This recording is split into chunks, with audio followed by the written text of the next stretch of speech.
Hej och välkomna till Tanstad Talks. Det är jag som är Johan. Idag har jag glädjen att ha med mig Johan Bellvik.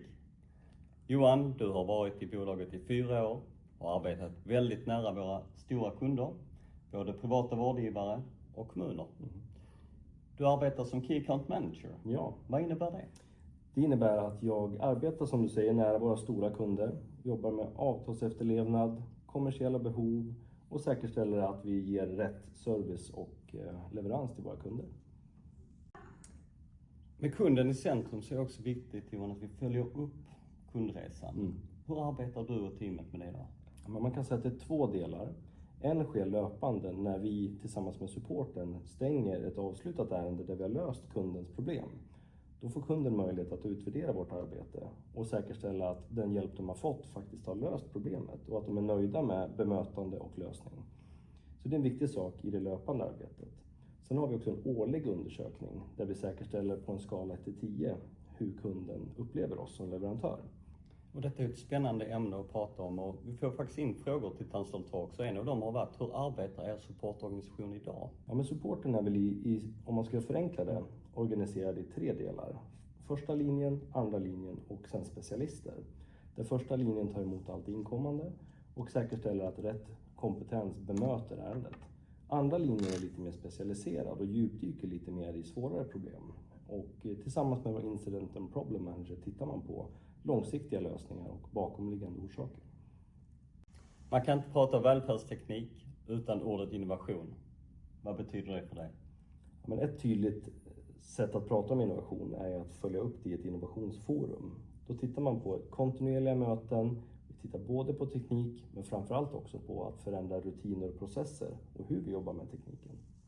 Vi ser att vi kommer ifrån en lågkonjunktur, Johan, och många kommuner har haft det tufft med både budgetunderskott och de delarna. Hur känner du att vi kan hjälpa till i det området? Men en viktig sak är att titta på vilka funktioner och vilka bekymmer kan avlasta med hjälp av bra teknik. Och tittar man då på det så är det ju allt mer viktigt att titta på om sensorer, till exempel med hjälp av AI, kan underlätta och stötta upp där personalen kanske inte har möjlighet att vara på alla platser samtidigt. Jag tycker det är ett väldigt intressant resonemang och vi ser ju här att de kommuner som inleder och börjar använda sig av till exempel digital tillsyn och smarta sensorer också kan spara både resurser i form av kapital men också i humankapital, det vill säga personal. Hur går dialogerna ute med våra kunder i dessa frågor? Ja, men de här samtalsämnena är väldigt centrala. Det är väldigt många kommuner som ställer de här frågorna. Hur kan tekniken avlasta oss? Hur kan tekniken lösa bekymmer? Till exempel nattetid, att inte kunna vara ute hos alla brukare. Att till exempel inte kunna befinna sig på alla våningsplan samtidigt i ett särskilt boende. Så att det är väldigt återkommande och lyckligtvis finns det ju oftast en teknisk lösning som kan hjälpa till. Ser ju också när vi diskuterar det här ute med kommuner att man vill bygga ett ekosystem av tjänster och produkter och på så sätt också kunna hjälpa till. Och du har varit inne på det tidigare, de här smarta sensorerna, digital tillsyn. Vad finns det mer för delar där som kan vara ett komplement? Ja, men mycket handlar också om rörlighet och kunna säkerställa att brukaren och medborgaren kan fortsätta röra sig så fritt som möjligt. Det kan vara utanför sin bostad, det kan vara att få röra sig fritt inom en byggnad och att säkerställa att man vet vart folk befinner sig och att folk har samma möjlighet att påkalla hjälp vid behov oavsett vart man befinner sig. Min uppfattning är att en av de viktigaste sakerna vi kan bidra med, det är stöd i omfattande utbytesarbeten. Ett otroligt resurskrävande arbete där våra serviceingenjörer som är spridda över hela landet kan utgöra en jätteviktig roll i det teamet.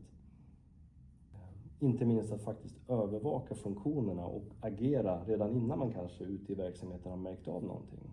Så det är en viktig länk mellan vår support och till exempel organisationer som kan på distans koppla upp sig och installera, uppdatera och förvalta våra tjänster. Du är inne på något som är väldigt intressant där tycker jag, det är just det här med skalbarhet av system. Och kan du berätta lite mer detalj? För jag tror att de som lyssnar på oss idag är intresserade av vad innebär skalbarhet i ett särskilt boende? Ja, men skalbarhet handlar mycket också om att kunna anpassa lösningen efter specifika behov. Det kan vara så att en person flyttar in och ut ur ett rum och man måste kunna säkerställa att lösningen passar varje individ i varje rum.